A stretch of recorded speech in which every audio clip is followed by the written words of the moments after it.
Baik, Assalamualaikum warahmatullahi wabarakatuh. Waalaikumsalam warahmatullahi wabarakatuh. Terima kasih kepada Ibu Dewan Guru yang telah meluangkan waktunya untuk kegiatan kita pada siang hari ini. Jadi tujuan kegiatan kita ini yaitu di sini saya menyampaikan materi dari kegiatan CGP di modul 1.4 tentang penyebaran pemahaman dan penerapan pengalaman budaya positif. Baik, langsung saja kita mulai. Penyebaran pemahaman dan penerapan pengalaman budaya positif. Nah, jadi di konsep inti ini kita akan membahas tentang budaya positif. Jadi ada beberapa, yaitu pertama perubahan paradigma belajar, kemudian ada disiplin positif, ada nilai-nilai kebijakan, kemudian kebutuhan dasar manusia, ada motivasi perilaku manusia, posisi kontrol guru, keyakinan kelas, dan terakhir segitiga restitusi. Nah, di sini pembelajaran dengan paradigma baru. Jadi pembelajaran dengan paradigma baru ini merupakan pembelajaran yang dirancang berdasarkan prinsip pembelajaran berdiferensiasi sehingga para peserta didik belajar sesuai dengan kebutuhan berdasarkan tahap perkembangan sesuai teori psikologi modern untuk mewujudkan profil Pancasila. Jadi profil pelajar Pancasila itu sendiri ada beriman bertawakal pada Tuhan Yang Maha Esa dan berakhlak mulia, kemudian ada berkebinekaan global, ada bergotong royong, kreatif, bernalar kritis, dan mandiri. Jadi tujuan pembelajaran dengan paradigma baru ini mengarah kepada profil pelajar Pancasila. Lanjut. Nah, kemudian ada mispersepsi tentang teori kontrol. Jadi teori kontrol itu apa? Nanti kita bahas. Jadi ada ilusi guru mengontrol murid. Jadi pemikiran kita selama ini, termasuk saya sendiri, bahwa guru itu bisa mengontrol murid. Kemudian ada pula pemahaman bahwa kritik dan membuat rasa bersalah mampu menguatkan karakter. Kemudian ada lagi pemikiran bahwa semua penguatan positif efektif dan bermanfaat. Kemudian ada juga orang dewasa berhak memaksa. Ini lanjut. Mengubah paradigma stimulus respon ke pendekatan teori kontrol. Jadi kita merubah tentang pemikiran kita ke teori kontrol. Jadi teori kontrol ini yang nantinya kita gunakan, kita terapkan di sekolah. Jadi stimulus respon ini yang pertama realitas kebutuhan kita sama, itu pemikiran kita. Tapi di teori kontrol kebutuhan kita itu berbeda. Jadi setiap anak dan setiap orang itu mempunyai kebutuhan yang berbeda-beda. Kemudian yang kedua, semua orang melihat hal yang sama, tapi tidak dengan di teori kontrol. Setiap orang memiliki gambaran dan pemikiran yang berbeda-beda. Kemudian lanjut, kita mencoba mengubah orang agar berpandangan sama dengan kita. Tapi di teori kontrol, kita berusaha memahami bahwa pandangan orang lain tentang dunia. Jadi kita yang berusaha memahami. Kemudian perilaku buruk dilihat sebagai suatu kesalahan. Sementara di teori kontrol, semua perilaku memiliki tujuan. Jadi segala sesuatu kesalahan yang dilakukan siswa maupun orang itu, mereka pasti mempunyai tujuan dan sebab. Kemudian orang lain bisa mengontrol saya. Tapi di teori kontrol, Anda tidak bisa mengontrol orang lain. Orang lain tidak bisa mengontrol saya pun tidak bisa mengontrol orang lain. Saya bisa mengontrol orang lain, di sini saya tidak bisa mengontrol orang lain. Kemudian pemaksaan ada pada saat bujukan gagal. Di sini kolaborasi dan konsensus menciptakan pilihan-pilihan baru. Jadi anak-anak tidak dipaksakan, tapi dengan berkolaborasi dengan anak kita dapat menciptakan pilihan-pilihan baru. Kemudian model berpikir menang atau kalah. Sementara di teori kontrol model berpikir menang. Jadi tidak ada kalah. Lanjut. Kemudian ada disiplin positif. Jadi disiplin positif ini mengacu pada disiplin diri yang memiliki tanggung jawab terhadap apa yang dilakukan berdasarkan nilai-nilai yang diyakini.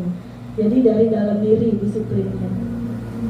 Disiplin positif juga merupakan salah satu cara penerapan disiplin yang bertujuan untuk menumbuhkan kesadaran serta memberdayakan peserta didik tanpa imbalan penghargaan, reward, ancaman atau hukuman. Jadi ada 3, ada reward, ada ancaman, dan ada hukuman. Kemudian sebagai pendidik, tujuan kita adalah menciptakan peserta didik yang memiliki disiplin diri, sehingga mereka berperilaku mengacu kepada nilai-nilai kebijakan dan memiliki motivasi intrinsik atau dari dalam diri dalam perubahan perilaku ke arah yang lebih baik. Jadi disiplin positif ini perubahan ke arah lebih baik tanpa ada paksaan, tanpa ada dorongan dari luar, tetapi dari dalam diri kita atau siswa kita. Kemudian ada nilai-nilai kebajikan. Nilai-nilai kebajikan ini nilai-nilai yang disepakati di kelas. Misalnya beriman dan bertakwa kepada Tuhan Yang Maha Esa dan berakhlak mulia, berkebinekaan global, gotong royong, mandiri, kreatif, dan bernalar kritis. Ini ada di profil pelajar Pancasila.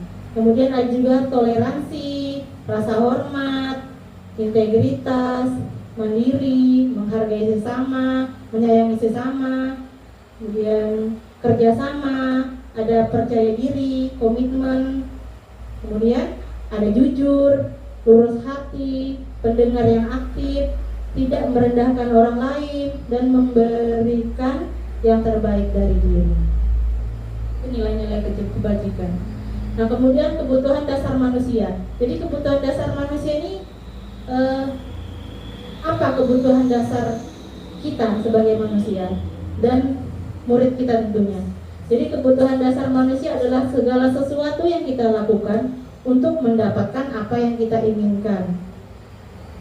Seluruh tindakan yang kita lakukan memiliki tujuan tertentu, dan semua usaha terbaik yang kita lakukan adalah dalam rangka agar kebutuhan dasar kita terpenuhi dengan baik.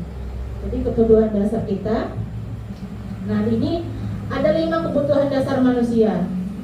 Yang pertama bertahan hidup, yang kedua kasih sayang dan rasa diterima, yang ketiga penguasaan, yang kebebasan, kemudian yang terakhir adalah kesenangan. Jadi ini adalah kebutuhan kita. Jadi kita tidak bisa lepas dari 5 kebutuhan ini.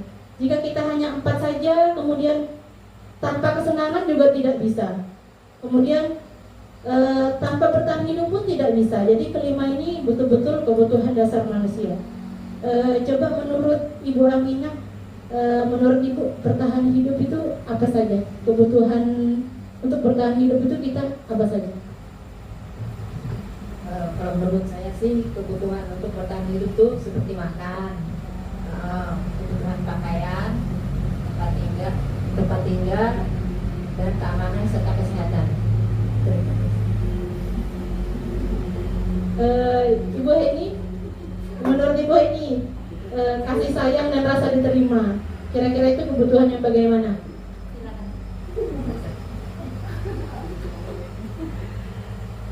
Menurut saya kasih sayang dan rasa diterima, diperdulikan, berbagi, bekerja sama, menjadi bagian dalam kelompok. Ya, kurang lebih begitu. Terima kasih Bu Eni. Kemudian Ibu Sani, penguasaan. Jadi kebutuhan itu ada juga penguasaan. Nah, coba menurut Bu Sani, penguasaan itu apa aja sih? Terima kasih. Untuk penguasaan, yang pertama kita menguasai diri kita mengendalikan emosi kita. Itu berkeinginan untuk dianggap sebagai pemimpin, berprestasi, diakui dan didengar oleh orang lain. Mungkin itu. Terima kasih. Kemudian ada juga kebebasan, kemudian juga ada kesenangan. Jadi kebebasan ini mandiri, memiliki pilihan, kemudian mencoba hal baru. Jadi bebas untuk mandiri, bebas untuk memilih pilihan. Saya punya pilihan seperti ini. Kemudian memiliki kebebasan untuk mencoba hal baru. Kemudian bebas untuk mengendalikan diri ke arah mana, seperti itu. Kemudian ada kesenangan. Dan ini sangat dibutuhkan oleh kita. Jadi kesenangan ini ada bermain, apalagi anak-anak. Bermain, humor, antusiasme, dan tertawa. Tertawa itu ternyata kebutuhan hidup kita. Kalau sehari kita tidak tertawa kan bagaimana? Jadi itu 5 kebutuhan dasar manusia yang harus terpenuhi. Nah, kemudian ada motivasi perilaku manusia. Jadi ketika dia berbuat, ada motivasi dari luar dan dari dalam. Jadi misalnya saya belajar. Nah, untuk belajar itu terkadang siswa itu memiliki motivasi. Motivasinya itu dari mana? Nah, seperti itu. Jadi ada ekstrinsik dan intrinsik, dari luar dan dalam. Nah, yang dari luar itu untuk menghindari ketidaknyamanan atau hukuman. Motivasi yang kedua yaitu untuk mendapatkan imbalan atau penghargaan dari orang lain. Nah, contoh kecil misalnya belajar. Nah, kalau hukuman, misalnya jika kamu tidak mengerjakan maka kamu akan dihukum. Nah, itu seperti hukuman. Nah, kalau imbalan itu juga motivasi dari luar. Kamu belajar, nanti ibu akan berikan hadiah, nah, seperti itu. Nah, itu motivasi juga dari luar. Nah, kemudian yang terakhir itu motivasi intrinsik dari dalam diri anak. Jadi untuk menjadi orang yang mereka inginkan dan menghargai diri sendiri dengan nilai-nilai yang mereka percaya. Jadi beda ketika mereka belajar untuk mendapatkan hukuman, pasti mereka ada perasaan apa? Tertekan atau terpaksa, takut. Ya. Jadi kalau yang kedua, motivasi yang kedua untuk mendapatkan reward. Jadi mereka akan semangat, berusaha, tapi ada kalanya ketika kita selalu memberikan reward kepada anak, besok-besok dan seterusnya ketika kita tidak memberikan reward lagi, jadi selalu minta, dan ketika tidak diberi reward, semangatnya akan turun. Kemudian yang terakhir, dari diri. Nah, walaupun tidak dihukum, walaupun tidak diberi hadiah atau reward, tapi kesadaran dari diri sendiri, oh saya harus belajar supaya supaya saya bisa. Jadi tanpa hukuman atau tanpa reward pun dia akan semangat belajar. Lanjut. Nah, ini dia tadi, hukuman, kemudian ada konsekuensi dan ada restitusi. Jadi dari ketiga ini ada perbedaan. Kalau hukuman itu tidak terencana atau tiba-tiba. Nah, misalnya ke sekolah nih, pas upacara lupa pakai topi. Nah, biasanya seperti itu. Ini tanpa tiba-tiba, tanpa direncanakan, taunya disuruh Pak Guru atau Ibu Guru berjemur di lapangan. Biasanya kalau di SD, SMP, SMA. Nah, kemudian murid tidak tahu apakah yang terjadi dan tidak dilibatkan. Nah, seperti tadi. Kemudian berupa hukuman fisik atau psikis. Fisik atau psikis. Jadi hukumannya bisa berupa psikis atau mungkin dimarahi. Nah, dimarahi atau membersihkan halaman. Nah, kalau membersihkan halaman itu bisa masuk di konsekuensi. Nah, kalau hukuman ini berupa hukuman misalnya dijemur atau dipermalukan. Nah, seperti itu kan psikis dia. Jadi malu, dijemur atau keliling lari lapangan atau dipukul dengan penggaris kalau zaman Bari kan begitu. Nah, kemudian yang kedua konsekuensi. Konsekuensi ini terencana atau disepakati sesuai peraturan. Murid tetap dibuat tidak nyaman, sikap guru selalu memonitor. Nah, itu seperti yang dibilang Bu Sani tadi. Misalnya kalau tidak memakai topi atau dasi saat upacara, maka akan disuruh membersihkan halaman atau membersihkan kamar mandi seperti itu. Tapi sudah disepakati bersama murid. Jadi murid ikut berkolaborasi dalam kesepakatan itu. Nah, disetujui, tapi tetap murid dibuat tidak nyaman karena masih ke arah hukuman. Nah, kemudian sikap guru selalu memonitor. Kemudian ada restitusi. Nah, restitusi ini berbeda. Jadi ketika anak lupa membawa topi atau tidak memakai dasi, jadi proses menciptakan kondisi bagi murid untuk memperbaiki kesalahan, proses kolaboratif yang mengajarkan murid untuk mencari solusi sendiri. Jadi bukan guru yang menentukan hukuman apa atau konsekuensi apa, tetapi murid itu sendiri yang ditanya. Nyamannya dia seperti apa, tanggung jawabnya dia ketika tidak memakai topi, dia maunya penyelesaiannya seperti apa. Kemudian ada 5 posisi kontrol guru. Nah, di sini seru nih. Kemarin begitu buka ini saya ngerasa ketampar rasanya. Di sini ada posisi kontrol guru. Iya. Pertama ada penghukum, ada pemantau, ada juga pembuat merasa bersalah, ada juga sebagai teman, ada juga sebagai manajer. Coba menurut Bu Aminah, guru yang penghukum itu seperti apa? Kalau menurut saya guru yang penghukum itu pada saat anak atau siswanya itu berbuat salah, dia akan selalu memberi hukuman. Ya seperti tadi itu membersihkan halaman atau membesarkan kamar mandi. Jadi dia tidak memberi yang lain, pokoknya langsung hukuman gitu. Seperti itu menurut saya. Ya, penghukum. Kemudian ada pemantau. Kemudian masih ada 4. Bu Heni kira-kira mau yang mana? Guru yang sebagai pemantau, guru sebagai pembuat merasa bersalah. Menurut Ibu itu guru yang seperti apa? Ibu mau yang mana? Ya, saya pilih yang teman gitu. Teman itu guru yang seperti apa? Ya, masih aja pastinya. Apa? Coba kita memberi tugas nih. Udah kita ajak si murid ini seperti zaman kita ajak dialog, dia maunya seperti apa. Nanti seumpama si anak ini belum tahu gitu, kita jelasinnya seolah-olah kita ini teman ya, supaya murid ini merasa nyaman dan apa yang kita tugaskan itu terselesaikan dengan baik. Kemungkinan seperti itu, Bu. Jadi lebih ke bahasa ya, bahasa ke anak ini seperti ke teman gitu, bukan antara guru dan murid tapi seperti teman. Kemudian Ibu Sani?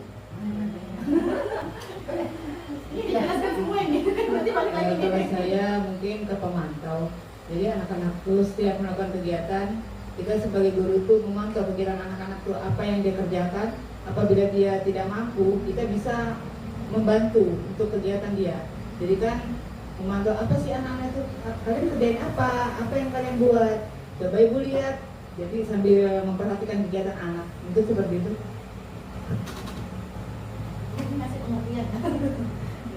Kemudian masih ada 2 lagi, ada pembuat merasa bersalah dan guru sebagai manajer. Jadi menurut Ibu itu apa sih guru yang pembuat merasa bersalah, yang guru seperti apa, kemudian yang manajer itu seperti apa? Mungkin nanti manajer 3-3-nya kali. Coba Ibu, menurut Ibu guru pembuat merasa bersalah itu guru yang bagaimana? Ya. Contohnya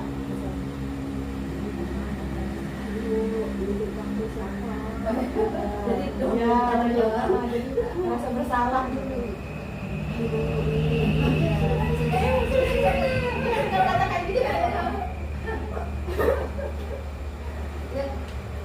Mungkin guru pembuat merasa bersalah itu kemungkinan kalau kita lakukan itu membuat mental anak-anak agak terganggu mungkin ya. Seumpama anak melakukan kesalahan, seumpama numpahkan air ya. Ayo, ini kenapa airnya tumpah? Ayo, siapa yang tumpahin? Nah, mungkin begitu. Tapi tidak memberi solusi mungkin, Bu ya. Gimana ya? Ya, maksudnya Mungkin kalau lupakan air, tolong ambillah, dibersihkan. Oh, menghambur mainan juga bisa ya. Ayo, siapa menghambur ini?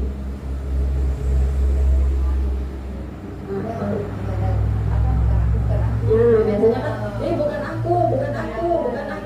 Baru kita langsung nunjuk, kamu ya. Kalau kamu ini loh. Jadi anak itu tersudut, baru kayak gimana gitu komentarnya gitu kan ya. Ada yang mau namakan? Seperti itu ya. Kemudian ada posisi kontrol guru sebagai manajer. Nah, menurut Ibu ini apa ini? Nah, kalau artis tuh ada manajer artis. Nah, coba dari situ menurut Ibu gimana sih kalau kontrol guru itu yang sebagai manajernya ngapain?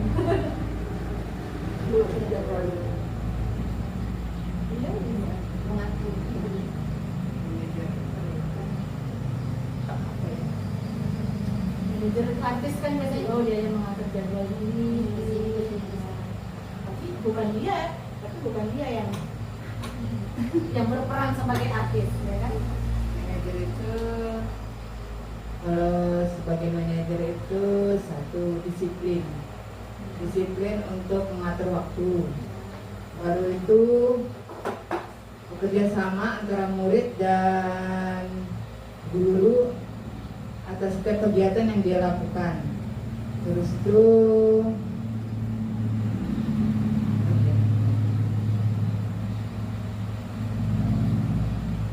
mungkin itu aja. Ini tambahan. Mungkin kita bisa menjadwalkan dia kayak model mendisiplinkan ya. Jam sekian nanti kalian begini. Jam sekian istirahat, belajar. Pokoknya menertibkan lah, kurang lebihnya begitu Bu. Manajer salah satunya mengatur waktu setiap kegiatan yang dilakukan. Terima kasih atas pandangannya. Kita lanjut.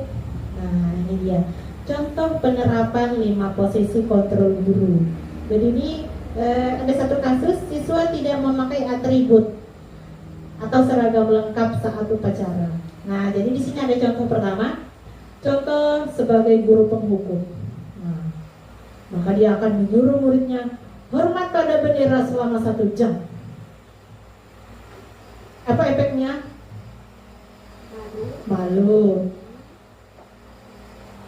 Malu lah pasti yang mental itu. Iya. Kemudian ada membuat merasa bersalah. Jadi kata gurunya, berapa kali ibu harus memberitahu kamu selalu saja mengecewakan ibu atau bapak. Jadi dia merasa bersalah kepada gurunya. Atau misalnya ketika si anak menumpahkan air, ibu sudah berapa kali ngomong kamu udah kasihan dengan ibu guru atau seperti itu. Jadi dia membuat itu merasa bersalah. Jadi ada di dalam hatinya sana merasa bersalah seperti itu. Kemudian sebagai teman. Nah, sebagai teman ini ya tadi seperti bahasanya, ayo dong ikut aturan sekolah, tolong bantu bapak ibu guru dong, sekali ini saja seperti itu. Yang sudah tidak apa-apa, lain kali jangan sampai diulang lagi ya. Gitu kan, seperti kita ngobrol sama teman. Kemudian ada posisi pemantau. Posisi memantau ini kamu sudah melanggar peraturan sekolah, kamu tahu konsekuensinya. Setelah upacara kamu beli atribut ke koperasi dan jangan diulangi lagi. Atau mungkin dia punya peraturan mungkin setelah ini membersihkan halaman, kamu sudah tahu konsekuensinya. Jadi seperti itu. Kalau pemantau ini memantau apa yang dilakukan murid, kemudian mengingatkan tentang apa yang peraturan yang sudah disepakati, kurang lebih seperti itu. Nah, kemudian ada manajer. Nah, manajer ini, apakah kamu tahu kesalahanmu? Kira-kira bagaimana kamu memperbaiki kesalahannya? Nah, ini jadi posisi manajer. Nah, seperti manajer artis, dia hanya menyiapkan sebagai fasilitator, menyediakan apa yang diperlukan oleh artis, ya kan? Tapi yang mempunyai talenta itu ya artis itu sendiri. Dia tidak bisa mengontrol artis ini harus seperti apa. Dia hanya sebagai penyedia Jadi begitu juga kita sebagai guru kepada murid. Jadi kita tidak, ketika mereka berbuat salah, kamu harus membersihkan ini atau kamu harus ini. Tapi kita tanya balik, ketika anak ini misalnya dia menumpahkan air, air ini tumpah. Jadi bagaimana solusinya? Jadi biarkan mereka berpikir seperti apa. Jadi tidak, ayo ambil. Jadi kita tidak usah menyuruh seperti itu mungkin. Berpikir bagaimana mereka menyelesaikan masalah mereka sendiri, sehingga ketika dewasa mereka tidak bergantung kepada orang lain dan bisa menyelesaikan masalah mereka. Jadi, oh iya Bu Guru, mereka pasti akan berpikir, oh kalau basah harus dilap, kalau nggak dilap nanti teman-teman kenapa? Teman-teman jatuh, kepleset. Jadi mereka bisa berpikir sendiri untuk menyelesaikan permasalahan mereka. Lanjut. Nah, posisi kontrol manakah aku? Nah, coba kita lihat. Saya sangat kecewa dengan kamu. Itu sering sekali. Kadang kita itu nggak sadar ngucapin kalimat kayak gitu. Kemudian saya sangat kecewa dengan kamu atau dengan Anda seperti itu. Kemudian kamu tidak pernah benar melakukannya. Dan ayo lakukan demi Ibu Guru. Kamu tidak pernah mendapat nilai jika tidak mengerjakan tugas. Nah, kemudian, apa rencanamu untuk menyelesaikan masalah ini? Nah, kalau kita kembali ke sini, ini kira-kira posisi kontrol apa? Saya sangat kecewa dengan kamu. Ya, ini membuat merasa bersalah. Kamu tidak pernah benar melakukannya. Bisa pemantau. Dia menyalahkan kan? Dia bisa masuk di merasa bersalah juga bisa, kemudian pemantau juga bisa. Ayolah lakukan demi Ibu Guru. Nah itu tadi apa? Ya. Kamu tidak pernah mendapat nilai jika tidak mengerjakan tugas. Posisi apa tadi? Oh, pemantau. Tadi kan pemantau. Dia mantau. Ini konsekuensinya jika kamu tidak melakukan. Nah, sama ini, kamu tidak akan mendapatkan nilai jika tidak mengerjakan tugas.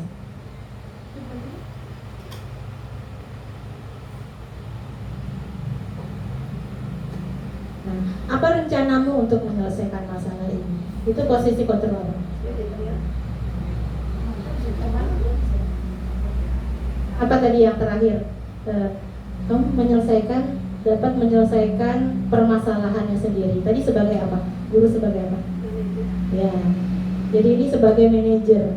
Jadi yang diharapkan guru-guru seluruh Indonesia itu seperti ini, sebagai control manager, dan itu sangat sulit dan harus dilakukan pelan-pelan, tidak bisa berubah langsung seperti itu. Jadi mari kita sama-sama untuk menjadi guru yang memiliki control manager. Nah, kemudian ada keyakinan kelas. Apa itu keyakinan kelas? Mengapa keyakinan kelas? Mengapa bukan peraturan kelas?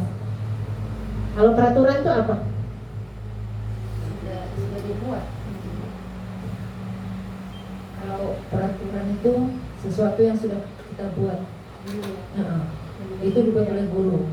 Nah, kalau keyakinan kelas ini bisa apa? Peraturan tapi yang kita buat bersama dengan anak. Jadi yang kita yakini bersama anak bahwa kalau berbuat ini hukumannya misalnya seperti itu. Jadi kayak betul keyakinan kelas itu apa yang kita yakini. Jadi sesuatu yang baik. Nah, kalau peraturan ini kan ada yang kadang tidak baik, dilarang membuang sampah.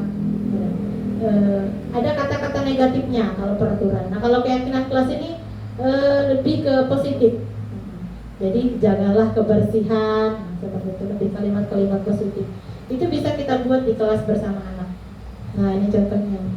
Jadi kita pembentukan keyakinan kelas itu bersifat abstrak atau nyata. Kemudian berupa pernyataan positif, sedikit saja agar mudah diingat. Jadi tidak usah keyakinan kelas itu tidak usah panjang-panjang. Ini kalimat singkat tapi mudah diingat. Kemudian sesuai dengan kondisi kelas dan sekolah sehingga mudah diterapkan. Dan semua warga sekolah atau warga kelas dilibatkan saat membuat keyakinan kelas. Dan misalnya kelasnya Bu Heni, berarti Bu Heni dan murid Bu Heni. Kelasnya Bu Sani dengan muridnya Bu Sani. Anak-anak keyakinan kelas apa yuk di kelas kita? Misalnya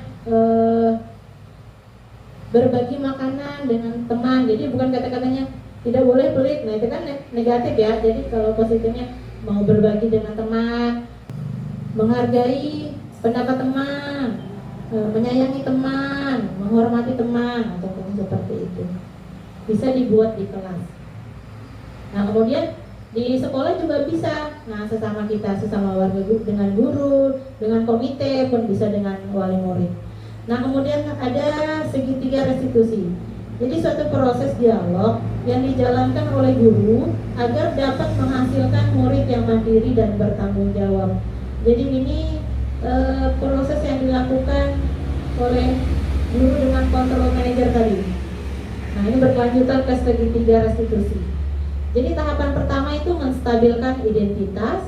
Kemudian yang kedua validasi tindakan yang salah. Yang ketiga menanyakan keyakinan kelas yang seperti tadi.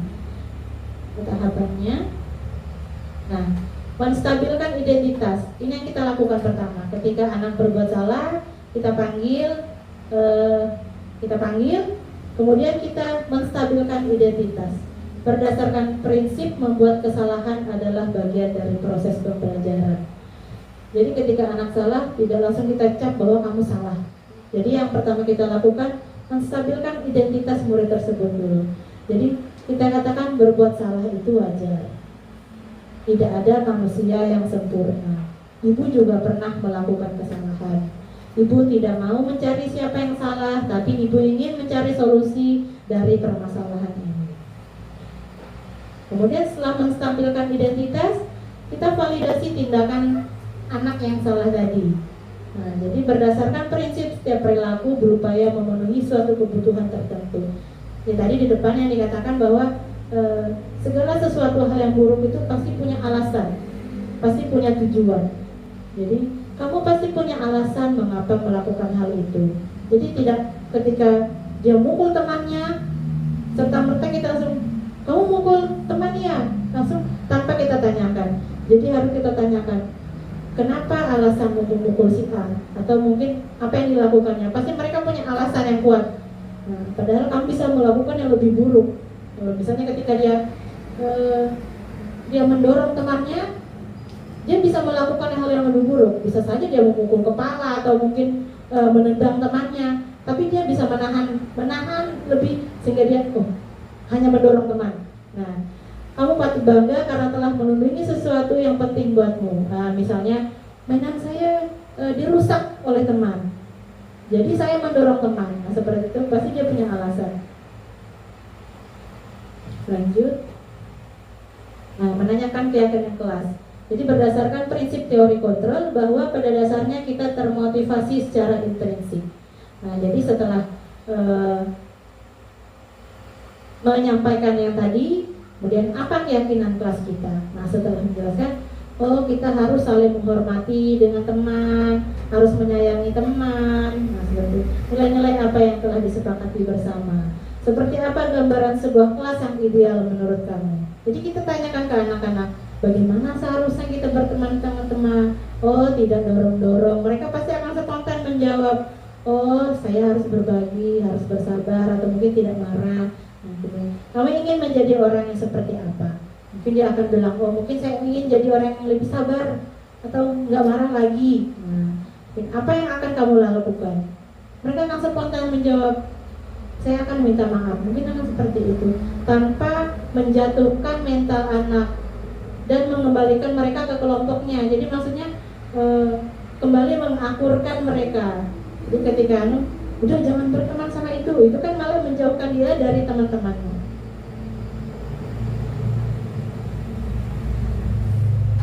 Terima kasih.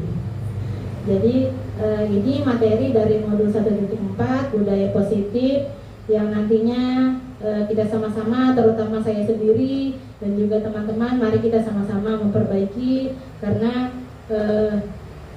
kita sebagai guru masih terus harus belajar. Guru adalah pembelajar sepanjang hayat, jadi itu yang diterapkan oleh Ki Hajar Dewantara. Mari kita perbaiki cara kita kepada murid kita, kemudian agar murid-murid kita ini terutama di restitusi, di 3 restitusi, agar mereka dapat menyelesaikan permasalahan mereka dan di kemudian hari juga tidak bergantung kepada orang lain ketika mendapatkan masalah, agar bisa menyelesaikan masalahnya dengan baik dan dapat kita terapkan di kehidupan kita sehari-hari dan juga di sekolah kita demi anak didik kita dan sekolah kita. Jadi itu saja penyampaian dari saya. Kurang dan lebihnya saya mohon maaf. Assalamualaikum warahmatullahi wabarakatuh.